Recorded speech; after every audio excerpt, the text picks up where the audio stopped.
bahwa di dalam sunnah Nabi, di dalam ajaran Islam, sejak Nabi mendakwahkan Islam, ada namanya amaliyah. Itu hari ini dikenal dengan tasawuf, dan orang yang melakukannya disebut dengan sufi. Dulu di masa Nabi memang istilahnya belum muncul, tapi amaliyahnya sudah dibuat. Semua ilmu di zaman Nabi tidak ada namanya. Tidak ada namanya ilmu tafsir, ilmu hadis, ilmu tauhid, ilmu tajwid. Apapun ilmu tidak ada namanya di zaman Nabi. Belakangan baru dibuat nama masing-masing ilmu untuk membedakan satu ilmu dengan yang lain. Maka dulu di zaman Nabi disebut dengan ihsan. Ihsan itu ketika kita berbuat, baik berbuat kepada Allah Subhanahu wa taala atau kepada makhluk Allah, berusaha berbuat yang terbaik, berbuat seoptimal yang bisa kita buat, berbuat yang paling indah, yang paling elok, yang paling sempurna, yang paling menyejukkan. Seakan-akan ketika kita berbuat itu tak ada yang lebih baik dari itu yang kita buat. Sebab ketika kita berbuat, kita merasa perbuatan itu sedang diperhatikan, sedang diketahui, sedang dilihat oleh Allah Subhanahu wa taala. Maka ilmu yang seperti ini kemudian oleh para ulama disebut dengan tasawuf. Dan perlu kita ingat, tasawuf ini inti ajarannya adalah bagaimana membersihkan hati dari selain mengingat Allah, sehingga membersihkan hati dari maksiat, membersihkan hati dari dengki, membersihkan hati dari takabbur, membersihkan hati dari segala sifat yang menunjukkan kita lupa dengan Allah. Termasuk membersihkan hati dari ta'ajjub dengan diri sendiri atau ujub, merasa diri kita ini hebat, merasa diri kita ini bersih, merasa diri kita ini suci, merasa kitalah yang menentukan, kitalah menjadi sebab sukses segala apa yang diperbuat oleh kita dan orang-orang sekitar kita. Maka orang-orang yang beramal dengan tasawuf atau pelakunya sebut dengan sufi, mereka pasti orang-orang yang berusaha membersihkan hati mereka, sehingga mereka lepas dari segala godaan, segala rintangan yang bersifat duniawi untuk beribadah kepada Allah. Oleh karena itu ketika mereka berjihad, rasa takut tidak ada di diri mereka. Ketika perang itu tidak ada rasa khawatir, kalau saya nanti mati, bagaimana anak saya, bagaimana istri saya, kalau saya luka nanti bagaimana saya cari nafkah. Enggak ada kekhawatiran itu. Kenapa? Yakin ada Allah dan mereka mengalahkan semua selain Allah di dalam diri mereka. Maka sejak dahulu Bapak Ibu rahmati Allah, kalau kita lihat peperangan-peperangan yang dilakukan oleh para panglima Islam, contoh ketika perang Hittin yang menaklukkan Al-Quds atau Masjid Al-Aqsa sekitar Palestina itu yang berperang Salahuddin Al-Ayyubi, dan yang mengikut dengan beliau itu banyak para ahli tasawuf, ahli tarikat, ahli zikir, dan beliau adalah ahli sunnah wal jamaah bermadhab Imam Syafi'i. Kita tengok lagi Imam Izzuddin bin Abdissalam, seorang sufi, seorang ulama besar. Murid-muridnya ikut berperang di Ain Jalut, dan itu berhasil menaklukkan, mengalahkan, mengusir pasukan Tatar. Sufi. Kita tengok lagi sejarah besar juga Muhammad Al-Fatih. Ya, Muhammad Al-Fatih itu dipuji oleh Nabi sallallahu alaihi wasallam, ni'mal amiruha. Amir terbaik, pemimpin perang terbaik adalah pemimpin perang ini. Wa ni'mal jayshuha. Dan tentara terbaik ada tentara yang ikut dengan pemimpin perang ini. Berhasil menaklukkan Konstantinopel, pusat Romawi. Maka Bapak Ibu muliakan Allah Subhanahu wa taala, mereka karena tidak sibuk lagi dengan berbagai hal yang bersifat materialis, duniawi, dan tidak ikut lagi dengan berbagai hal bisikan-bisikan syaitan, berbagai hal yang ditakut-takutkan oleh syaitan. Ketika perang, mereka justru mencari syahid, mencari mati, mencari kemuliaan di hadapan Allah Subhanahu wa taala dengan wafat di medan perang.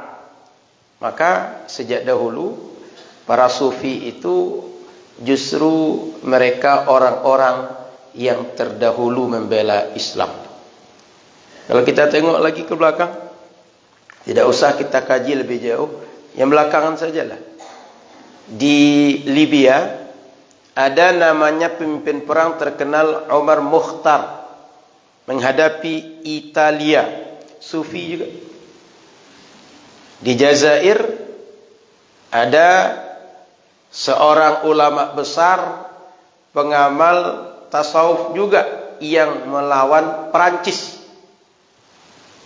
Begitu juga di Mauritania, di India, di Filipina, di berbagai negara yang menghadapi penjajah, yang menghadapi kafir, itu rata-rata pemimpinnya, tentaranya sufi. Orang-orang yang dia sibuk beribadah, sibuk berzikir kepada Allah Subhanahu wa taala dan membersihkan hati mereka. Oleh karena itu, kalau ada hari ini orang mengatakan tasawuf itu haram dan sufi itu banyak dalamnya perbuatannya tahayul khurafat, itu adalah karena orang yang bicara tidak paham dengan tasawuf, tidak pernah masuk ke dalam tasawuf. Kita coba tengok bagaimana konsep-konsep tasawuf menurut para ulama tasawuf dahulu. Contoh pertama, pernyataan Imam Al-Junaid radhiyallahu taala anhu, Imam Junaid Al-Baghdadi. Kata beliau, at-turuqu kulluha masdudah anil khalqi illa man iqtafa athara Rasulillah sallallahu alaihi wasallam wattaba'a sunnatah wa lazima tariqatah lianna turuqal khairati kullaha maftuhatun alaihi wa 'alal muqtafina atharahu wal mutabi'in. Kata Imam Al-Junaid, semua jalur, semua cara untuk mendekatkan diri kepada Allah itu tertutup, kecuali jalan-jalan atau cara-cara yang mengikut Rasulullah sallallahu alaihi wasallam, mengikut sunnah Rasul, mengikut cara Rasul, mengikut tauladan Rasul. Orang seperti itu yang baru bisa sampai kepada Allah. Karena semua jalan-jalan kebaikan apabila bersama sunnah Rasulullah akan sampai kepada Allah, akan terbuka kepada Allah Subhanahu wa taala. Dan begitu juga bagi orang-orang yang mengikut cara Rasulullah dan generasi berikut yang sesuai dengan Rasulullah sallallahu alaihi wasallam. Maka kata beliau, orang tasawuf itu mesti mengikut sunnah Rasul. Kuncinya tasawuf mereka itu benar, sampai kepada Allah, mendekatkan diri sesuai dengan yang diinginkan Allah, sampai dekat dengan Allah adalah dengan mengikut sunnah Rasulullah. Berarti tidak benar tasawuf itu ada khurafat, ada tahayul, ada bid'ah, ada syirik di dalamnya. Itu menurut pernyataan Imam tasawuf. Kita tengok lagi imam yang lain. Kata Imam, Ja'a anna Aba Yazid Al-Bustami, ada yang menceritakan tentang kisah Imam Abu Yazid Al-Bustami. Qala dhata yawmin li ashabi. Imam Yazid ini bicara kepada sahabat-sahabatnya. Apa kata beliau? Qumu bina hatta nanzura ila dzalika alladhi qad syahara nafsahu bil walayah. Yuk kita pergi ke tempat orang itu, yuk. Ada orang, dia itu menyebut dirinya wali, sehingga orang-orang menyebut dia wali juga. Ya kita lihat, dia kan wali. Benar enggak dia wali? Amalan dia kira-kira layak enggak disebut dia wali? Qala famadayna, maka berangkatlah Imam Abu Yazid dan murid-muridnya. Fa idza birrajuli qad qasada al-masjid. Rupanya orang tadi ketika ditengok dia sudah menuju masjid, sedang perjalanan ke masjid. Kita berangkat ke rumah dia, memperhatikan dia bagaimana di rumah. Rupanya dia berangkat menuju masjid. Farama buzaqahu nahwal qiblah. Ketika dia di masjid salat, dia rupanya meludah ke arah kiblat. Dan ini dalam hadis Nabi terlarang.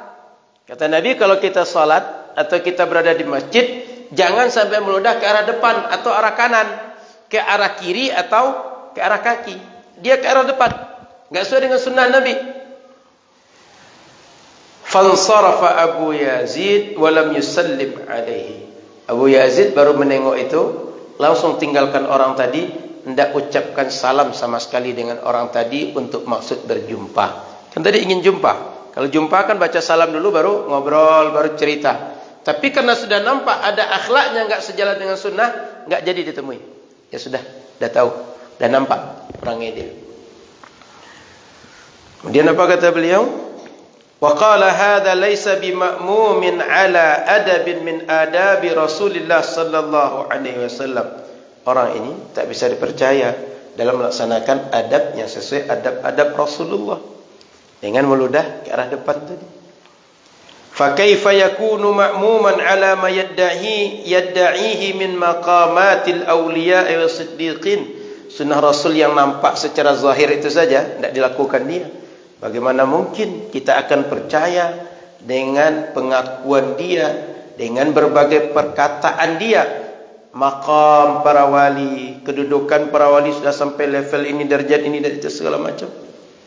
Karena orang tidak melaksanakan sunnah Rasul. Jadi sudah dua imam tasawuf. Saya akan mengatakan orang kalau sesuai dengan sunnah Rasul baru benar tasawuf dia. Kalau tidak sesuai dengan sunnah Rasul, tidak benar tasawuf dia dan tidak layak disebut pelakunya dengan sufi. Kita baca yang ketiga. Perlu cukup 5 yang kita baca malam ini. Kata Imam Dhunnun al-Misri, madarul kalami arba'. Dalam tasawuf itu, semua obrolan kita porosnya ada pada 4 poin. Apa dia? Hubbul jalil, cinta kepada Allah. Yang kedua, wa bughdul qalil, tidak suka dengan dunia yang sedikit. Karena dunia ini sebanyak apapun kita miliki, dia sementara.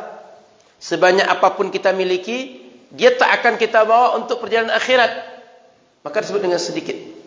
Artinya orang yang tasawuf, orang pelakunya sufi, mereka tidak suka untuk bergelimang dengan dunia. Mereka miliki dunia sekedar untuk mendekatkan diri kepada Allah. Mereka miliki dunia untuk beribadah kepada Allah. Wattiba'ut tanzil. Dan yang ketiga poros daripada obrolan orang tasawuf adalah mengikut Al-Quran. Wa khawfut tahwil. Dan yang keempat adalah takut kalau hati ini beralih dari selain Allah, beralih dari selain Rasulullah. Jadi orang tasawuf ini ikut Al-Quran, ikut sunnah. Semuanya mesti berporos ke situ. Cinta Allah, tidak cinta dunia, ikut Al-Quran, dan tidak mengikut kepada selain itu. Ini ungkapan para imam dalam tasawuf. Lalu kata beliau, min alamatil muhibbi lillahi azza wa jalla mutaba'atu habibillahi sallallahu alaihi wasallam fi akhlaqihi wa af'alihi wa awamirihi wa sunnatihi. Di antara tanda cinta kepada Allah adalah mengikut sunnah Rasulullah sallallahu alaihi wasallam dari segi akhlak, dari segi perbuatan, dari segi perintah dan semua yang terkait dengan Rasul. Jadi cinta Allah itu tandanya ikut Rasul. Maka tasawuf menurut Imam Dhunnun al-Misri ikut sunnah. Dan nampak bedanya dengan klaim bahwa tasawuf ada khurafat dan tahayul. Di dalamnya ada berbagai kesyirikan, ada bid'ah. Kita baca ungkapan Imam Abu Nasr Bashar bin Haris Al-Hafi. Apa kata beliau? Ra'aitu an-nabiy sallallahu alaihi wasallam fil manam. Aku mimpi bertemu Nabi. Faqala li, kata beliau, ya Bishr, atadri lima rafa'aka Allahu min baini aqranik? Apakah engkau tahu kenapa Allah tinggikan derajatmu di antara sahabat-sahabatmu? Qultu la, ya Rasulullah. Kata beliau, saya tidak tahu wahai Rasul. Apa sebabnya? Qal bittiba'ika li sunnati wa khidmatika lis salihin wa nasihatika li ikhwanika wa mahabbatika li ashabi wa ahli baiti. Kata Rasul, satu, karena engkau ikut sunnahku. Yang kedua, karena engkau melayani orang-orang saleh, berkhidmah, berbuat yang memudahkan urusan orang-orang soleh, orang-orang saleh. Yang ketiga, engkau menasihati saudara-saudaramu yang lain. Kalau ada maksiat, nasihati. Ada yang berbuat salah, nasihati. Ada yang berbuat lalai dalam agama, nasihati. Wa mahabbataka li ashabi wa ahli baiti. Kemudian karena engkau cinta kepada sahabatku dan keluargaku. Hadza huwa alladhi balaghaka manazil al-abrar. Inilah yang menyebabkan engkau bersama al-abrar, orang-orang yang baik, orang-orang yang dekat dengan Allah Subhanahu wa taala. Jadi Bapak Ibu yang dimuliakan Allah Subhanahu wa taala, sudah 4 orang ucapan imam-imam yang beramal dengan tasawuf yang kita baca pernyataannya. Semuanya menunjukkan komitmen dengan Al-Quran dan Sunnah.